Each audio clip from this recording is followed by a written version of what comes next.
Sir set of, counter claim and equitable set of, यही ना? अरे यही है ना? तो सुनो एक चीज सिखाता हूं, पहले इसको समझ लेना। चलो एक बार हेडिंग बोलो। ठीक है। अच्छा, कुछ बच्चे क्लास से भागे हैं अभी ब्रेक के बाद, मुझे लग रहा है सब मूवी देखने गए हैं। वर्ल्ड सिनेमा डे की वजह से 100 रुपए में मिल रहा है। मैं यहां से सीधा मूवी में ही जा रहा हूं डंडा लेके।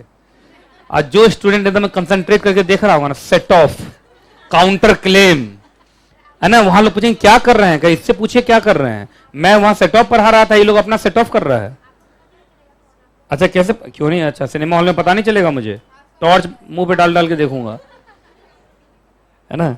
चलिए खैर, अब सुनना, ये तीनों बोलो कौन कौन? Set of, counter claim and equitable set of. इसमें अगर दोनों में रिलेशन है तो ये दो है। काउंटर क्लेम से भी रिलेशन है, लेकिन ये दोनों को एक साथ कर लो। कर लिया? अब सुनो, इधर देखो, इधर देखो, इधर देखो। हमेशा पहले होगा काउंटर क्लेम, पहले क्या होगा? काउंटर क्लेम, उसके बाद होगा सेट ऑफ। अब जब सेट ऑफ होगा तो सेट ऑफ दो तरीके का हो सकता है, लीगल सेट ऑफ, नीचे आ रहा होगा देखो तो, और दूसरा इक्विटेबल। लीगल सेट ऑफ का मतलब नॉर्मल सेट ऑफ, देखो तो दो बार ऑफ है, ओ डबल एफ, ठीक है, ऐसे लिख लो। हमेशा स्टेप नंबर 1 में क्या होगा, फिर स्टेप नंबर 2 में ये होगा। ठीक है, अब मैं समझाऊंगा तो तुम्हें समझ में आ जाएगा।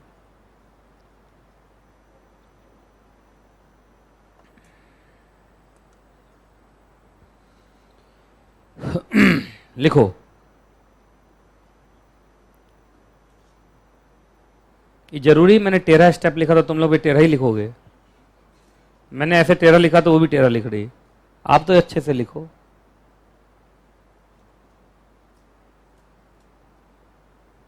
क्या बीच में गुलहरी की तरह हूं कर रहे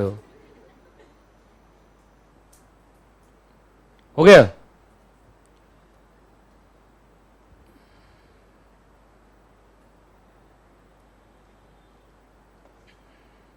अंजलि क्या बोला था मैंने?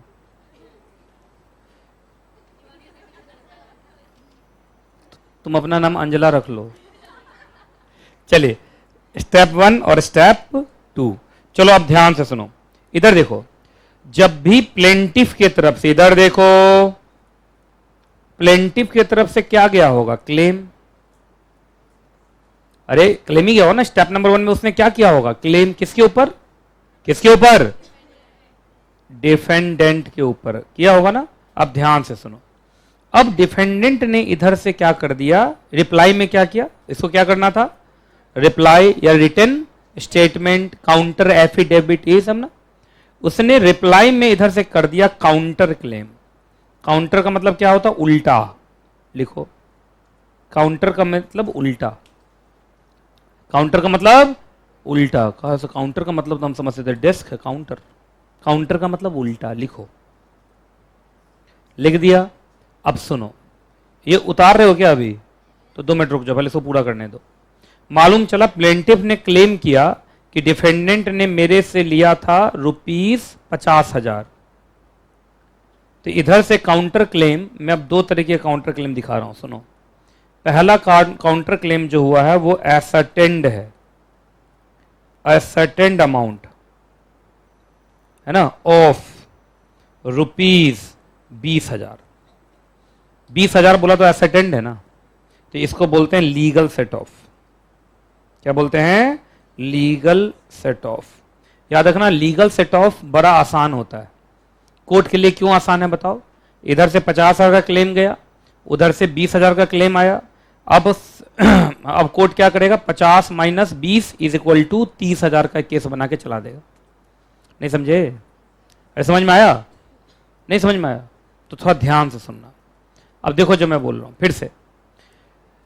प्लेंटिफ ने क्लेम किया, उधर से रिप्लाई आया। रिप्लाई में क्या कर दिया गया? Counter claim. काउंटर क्लेम कितने का किया? 20,000। काउंटर का मतलब मैंने 50,000 लिया है समझता हूं, पर मेरा भी 20,000 रुपये लिए हुआ है, तो 20,000 उधर से काउंटर क्लेम हुआ। तो that the set off amount is ascertained. Ascertained का मतलब वो आइडेंटिफाइड है, पता है, तो उसको लीगल सेट ऑफ कहते हैं। क्या कोर्ट के लिए लीगल सेट ऑफ आसान होता है? एकदम आसान है। 50,000 - 20,000 = 30,000। 30,000 का एक केस होगा P का किस पर, D पे। ये समझ में आया नहीं आया? ये क्लियर है ना? ये अच्छे से समझ लो, फिर बाद में मैं नहीं बताऊंगा, समझे? क्यों तुम भी बेकार में परेशान होते हो बार बार पूछ के, एक ही बार में समझो। और नहीं दिक्कत है तो अभी पूछो, पहले ये समझ में आ गया। दूसरा, काउंटर क्लेम में या तो ये होगा या ये होगा। काउंटर क्लेम उधर से किया और उन्होंने बोला अनसर्टेन्ड। अनअसर्टेन्ड, अनअसर्टेन्ड का मतलब पता ही नहीं है। सर मेरा भी कुछ बनता है, तो मेरा भी कुछ बनता है तो कुछ क्या बनता है? अब कुछ को डिटरमाइन करना एक नया केस है। नहीं समझ में आया? समझ में आया? तो इधर से मैं क्या बोलूं, अनअसर्टेन्ड। तुम देखो ना नीचे एक बॉक्स बना होगा, उसमें यही सब लिखा होगा, अनअसर्टेन्ड अमाउंट ऑफ, बोलो, मनी। तो इसको क्या बोलते हैं? अब चूंकि अनअसर्टेन्ड है तो अब कोर्ट, क्यों, एक बात बताइए, लीगल सेट ऑफ देगा या ऐसा सेट ऑफ देगा जो इक्विटेबल, नहीं बोलते हैं, सुना होगा, सबके भले के लिए हो, बीच का रास्ता, ऐसा सुना होगा, तो ऐसा ऐसा करके दे देगा। बात समझ में आ गया? हार्मोनियस कंस्ट्रक्शन जैसा बोलो, बीच बीच का रास्ता। और इक्विटेबल समझते, जस्ट इन इक्विटेबल, जो अभी के अनुसार सबके लिए अच्छा हो, उसे क्या बोल देते हैं हम? Just in equitable. ये हो गया इक्विटेबल। इक्विटेबल का मतलब अभी के अनुसार जो सबके लिए भला भला हो, सबके लिए अच्छा हो। ये समझ में आ रहा है? जैसे अभी कुछ देर पहले तुमने देखा, मैं मन बना के आया था कि मैं सीपीसी पूरा कराऊंगा, लेकिन मुझे एक समय के बाद लगा कि लंबा खींच रहा है क्लास, और ये जस्ट एन इक्विटेबल होगा कि मैं ब्रेक दे दूं, क्योंकि ज्यादातर बच्चे बेहोशी की हालत में पहुंच रहे थे, सूखे सूखे हो गए थे। अभी देखो एकदम ताजा ताजा लग रहा है सब। बात समझे? तो जस्ट एन इक्विटेबल का मतलब क्या है? कोई हार्ड एंड फास्ट रूल होता है या सिचुएशन को देखते हुए जो सबके भले का हो, इसको बोलते हैं जस्ट एन इक्विटेबल। अब ऐसे बोलोगे, डिफेंडेंट ने बोला सर मेरा भी कुछ बनता है, तो पूछा किस चीज में बनता है? तो सर उसी ट्रांजैक्शन में मेरा भी कुछ बनता है, क्योंकि मैंने भी तो कुछ किया था उसके लिए। नहीं समझे? सर उसने मुझे गाड़ी बेची, तो ऐसा थोड़ी है कि मैंने उसको कुछ एडवांस में पैसा नहीं दिया होगा, मैंने भी एडवांस में पैसा दिया था, तो कितना दिया था वो याद नहीं समझे? तो चलो अब कोर्ट बीच का रास्ता लेगा, जस्ट एंड इक्विटेबल। समझ में? अच्छा बताओ, कोर्ट के लिए दोनों में से लीगल सेट ऑफ ज्यादा आसान होता है देना या इक्विटेबल सेट ऑफ देना ज्यादा आसान होता है? लीगल सेट ऑफ देना ज्यादा आसान होता है, क्योंकि सम एसर्टेन्ड है, लेकिन इक्विटेबल सेट ऑफ में सम एसर्टेन्ड नहीं है। जो काउंटर क्लेम का अमाउंट है वो एसर्टेन्ड नहीं। तो मुझे लगता है तुम सब समझ गए। सबसे पहले होता है क्लेम, फिर उधर से होता है काउंटर क्लेम। काउंटर क्लेम दो तरीके का हो सकता है, लीगल सेट ऑफ के लिए और इक्विटेबल। अगर काउंटर क्लेम में मनी एसर्टेन्ड है तो वो लीगल सेट ऑफ है, आसान होता है कोर्ट के लिए। लेकिन अगर वो अनअसर्टेन्ड है तो वो इक्विटेबल सेट ऑफ है। ये समझ में आया कि नहीं आया? उतार डालो।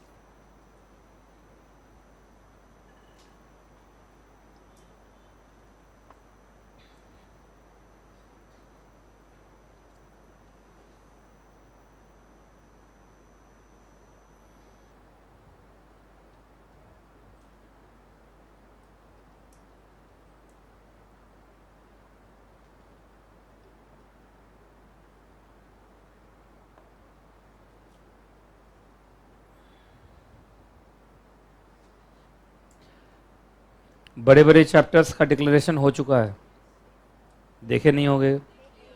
देख लिया? आपके व्हाट्सएप पे भेज दिया मैंने।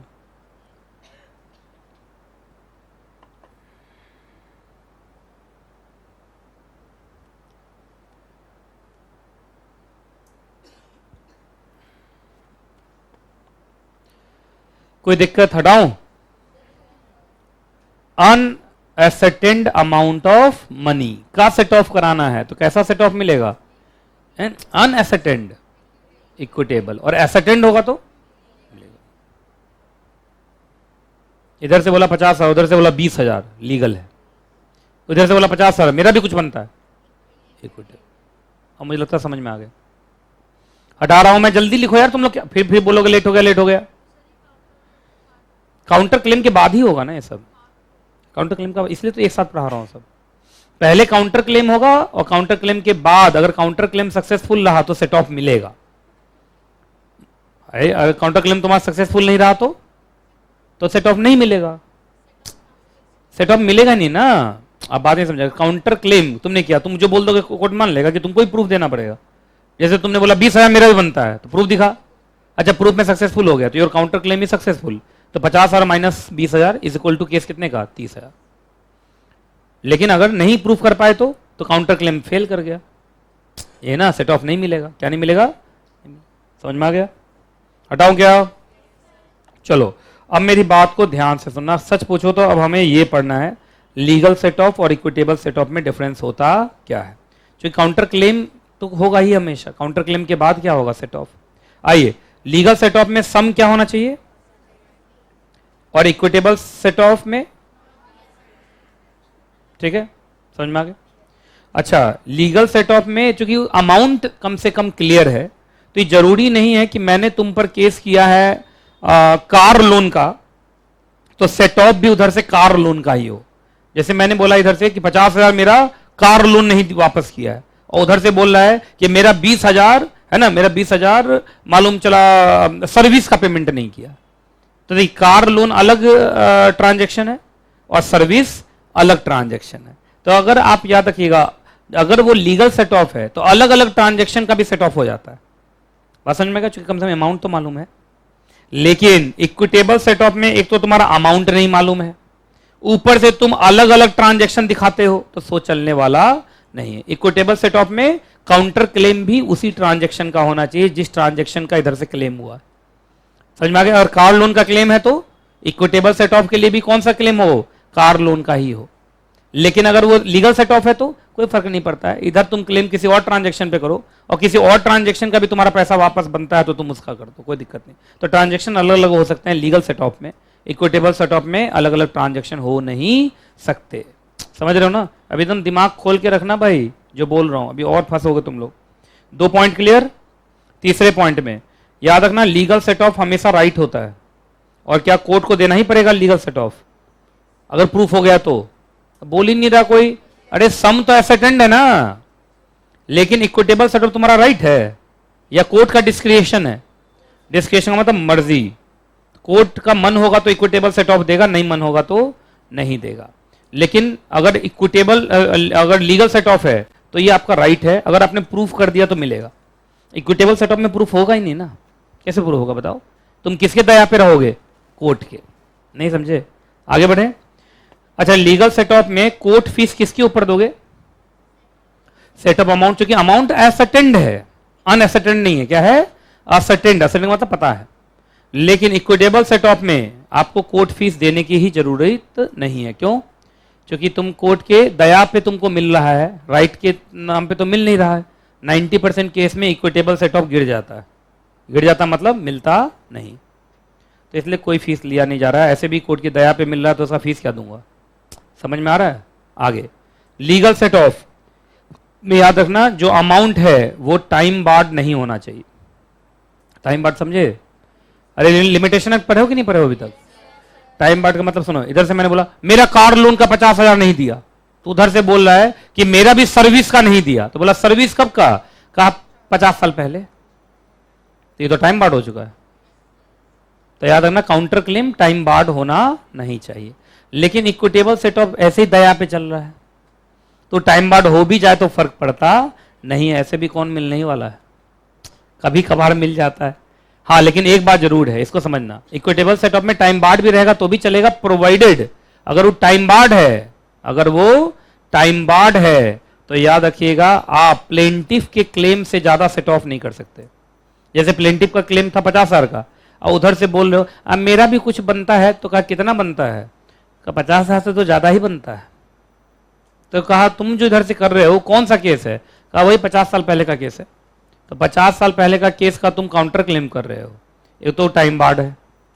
ऊपर से तुम प्लेंटिफ का जितना क्लेम है उससे ज्यादा मांग रहे हो, तो ये ज्यादा ये तो नहीं होगा। जब भी होगा वो कम ही मिलेगा। क्या मिलेगा? कम। जैसे प्लेंटिफ ने कितना मांगा था? 50,000, तो काउंटर क्लेम भी कितना का लेगा? वो बहुत खींचोगे तो 50,000 का लेगा, अगर टाइम बार्ड है तो। ठीक है, आप पढ़ जाओ पूरा अच्छे से।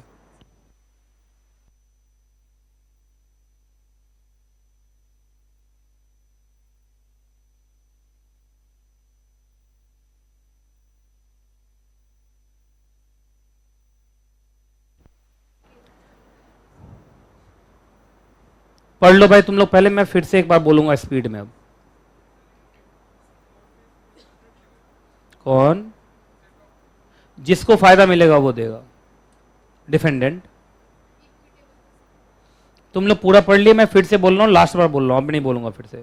चलिए, सबसे पहले लीगल सेट ऑफ में सम क्या होता है?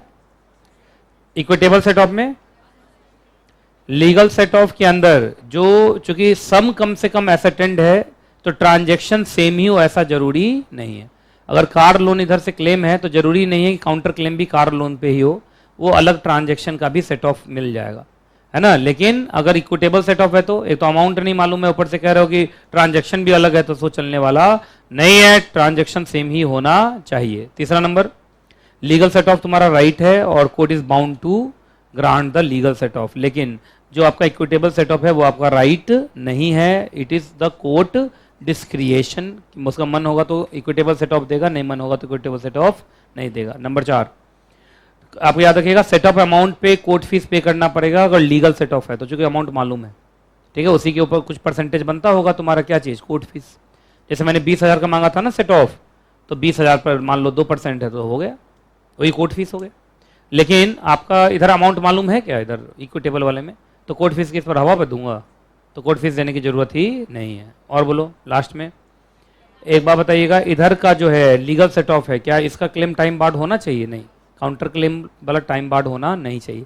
लेकिन इधर वाले में टाइम बार्ड हो तो भी चलेगा, लेकिन अगर टाइम बार्ड हुआ तो आप मैक्सिमम वहीं तक का काउंटर क्लेम कर सकते हैं जितना उधर से क्लेम हुआ।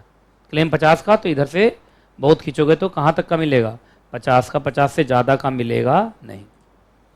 चलो आगे बढ़ते हैं अब। हाँ जी, हेडिंग बोलो।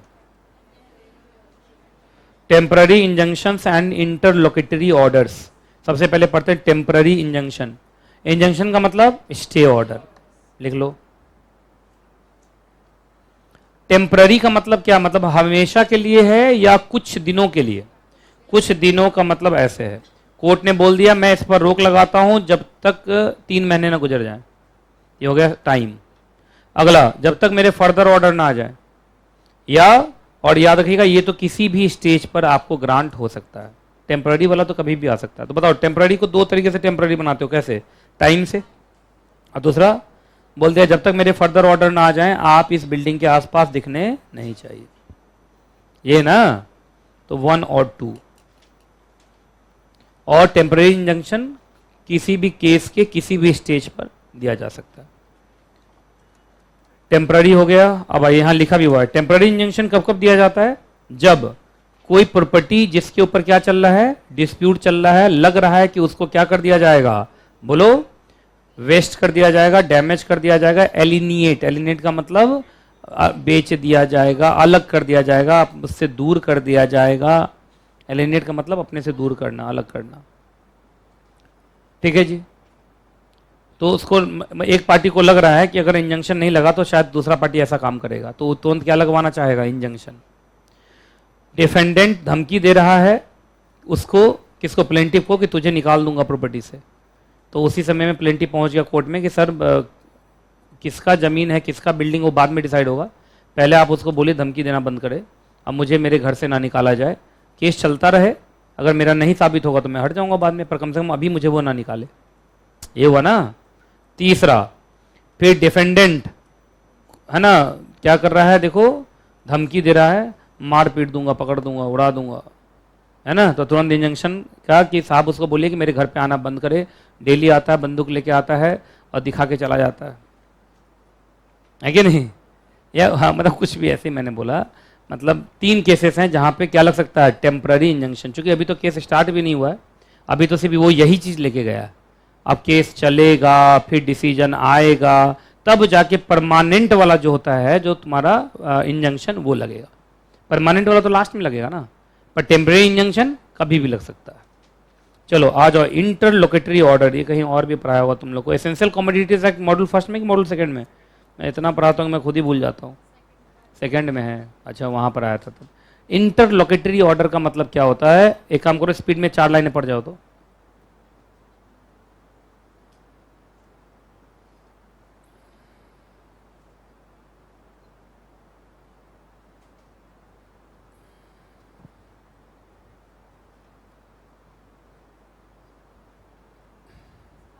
एक बच्ची पूछी स्टे ऑर्डर एक एग्जाम्पल के साथ बता दीजिए।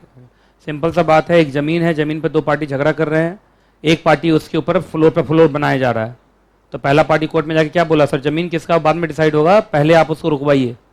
तो क्या आ जाएगा, इंजंक्शन ऑर्डर आ जाएगा कि अब इस बिल्डिंग पे जो प्रॉपर्टी बन रही है उस पर रोक लगाया जाए। अब एक भी ईंट नहीं जोड़ी जाएगी जब तक कि कोर्ट के फर्दर ऑर्डर्स ना आ जाए। तो कौन सा इंजंक्शन लगाइए, टेम्पररी इंजंक्शन। अच्छा मान लो जो घर बना रहा था बाद में केस हार गया, तो उसके लिए परमानेंट इंजंक्शन हो गया कि अब कभी जिंदगी में तुम यहाँ इस जमीन पे दिखाई देने नहीं चाहिए। ये होता है ना। तो टेम्पररी इंजंक्शन और परमानेंट, परमानेंट को ही परपेचुअल बोलते हैं। क्या बोलते हैं, परपेचुअल। परपेचुअल तो लास्ट में आएगा, टेम्पररी कभी भी आ सकता है। ठीक है, चलो अब बताओ इंटरलोकेटरी। कभी कभी क्या होता है, इधर सुनिए, जिस मैटर पे केस हो रहा है वो मैटर है, वो जो चीज है वो ऐसी चीज है जो जल्दी से सड़ सकती है। तुम देखो उसमें लिखा हुआ है डिके, लिखा है speedy and natural decay. Decay का मतलब सड़ जाना, लिखो। आर्बिट्रेशन में भी था ऐसा। हाँ हाँ, इसी को बोलते हैं पेरिशेबल। जैसे मान लो केस, हाँ केस चल रहा है, मालूम चला वहां पे पकड़ाया किशमिश। क्या बोलते हैं किशमिश को इंग्लिश में, रेजिन्स, है ना। ये किशमिश है, देख लो। ठीक है, ठीक है, तुम लोग जानते हो ना कि जो मैं बनाता हूँ एग्जैक्ट लगता है। तो ये किशमिश का बॉक्स है, अब ये पकड़ा गया, इस पर आरोप है कि ये क्या हो रहा था, या स्मगलिंग। स्मगलिंग का मतलब विदाउट टैक्स आप इसको लेके जा रहे थे, ये होता है ना स्मगलिंग। ये स्मगलिंग हो रहा है। तो एक बात बताइए, ये तो कहा कि भाई इस पर केस होगा, अब ये स्मगल्ड है कि नहीं। तो केस चला 17 साल। तो 17 साल के बाद डिसीजन आया कि ये स्मगल्ड नहीं था, और कोर्ट ने ऑर्डर दिया कि अब ये किशमिश का जो है बॉक्स उठा के दो, उसको मिलेगा, उसको किशमिश उसमें है, चाटेगा तो भी उसको उसका टेस्ट नहीं आएगा, खत्म हो चुका होगा पूरे तरीके से। सही बोल रहा हूं कि नहीं बोल रहा, पहले बताइए। तो होना क्या चाहिए था। तो ये ऐसे गुड्स हैं जो पेरिशेबल हैं, ये लॉक्ड हैं, केस की वजह से लॉक्ड। इसको अनलॉक करो, इंटरलोकेटरी। क्या करो, अनलॉक करो, इसको बेचो। बेच के आया कैश, अब कैश रख के क्या चलाओ, केस चलाओ। अब 17 साल के बाद भी कैश तो रहेगा ना भाई। तो बताओ इंटरलोकेटरी ऑर्डर का मतलब क्या होता है, ऐसी चीजें जो क्या हो गई हैं, लॉक्ड हो गई हैं, उसको कम से कम अनलॉक करके कम से कम उसको आप प्रिजर्व करो। अब कैसे प्रिजर्व करो, किशमिश को कैसे प्रिजर्व करोगे बताओ। आप बेचोगे, कैश में कन्वर्ट करोगे तभी तो। क्लियर है कि नहीं क्लियर है, पहले बताओ।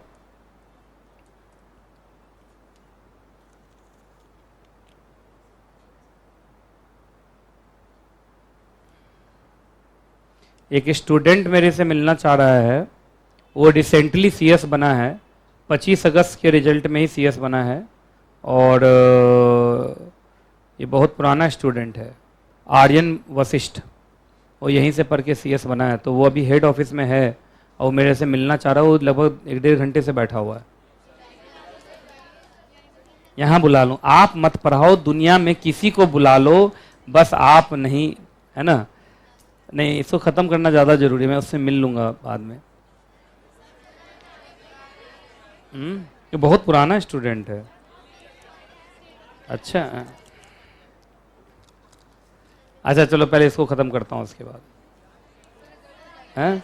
अभी जो पिछले बार जो एक बच्चा मिला था मेरे से, वो भी लगभग 2-3 घंटे बैठा रह गया था। वो माता पिता सबके साथ, जो बच्चा पास करता है ना उसको बड़ी खुशी होती है। आज जो बच्चा, हाँ पूरे फैमिली के साथ आता है, जो फेल होता है गली चेंज कर लूँगा, है ना, यही से करते हो ना तुम लोग। खैर चलो पहले इसको आगे पढ़ते हैं। उसको उसको उसको बोलो, ये नहीं कह रहा आ गया, ये नहीं। अब उसको बोलो कि अभी चैप्टर बहुत इंपॉर्टेंट चल रहा है, तो मैं, क्या टाइम हुआ अभी, 5:30 बजे मिलूंगा, 5:30 पौने 6 तक मैं मिल पाऊंगा। ठीक है, उसको बोलना ही कहीं घूम फिर के आए, 6 बजे आ जाए वापस, मैं मिल लूंगा। तुम लोग समझ गए ना कब तक क्लास जाएगी फिर। चलो।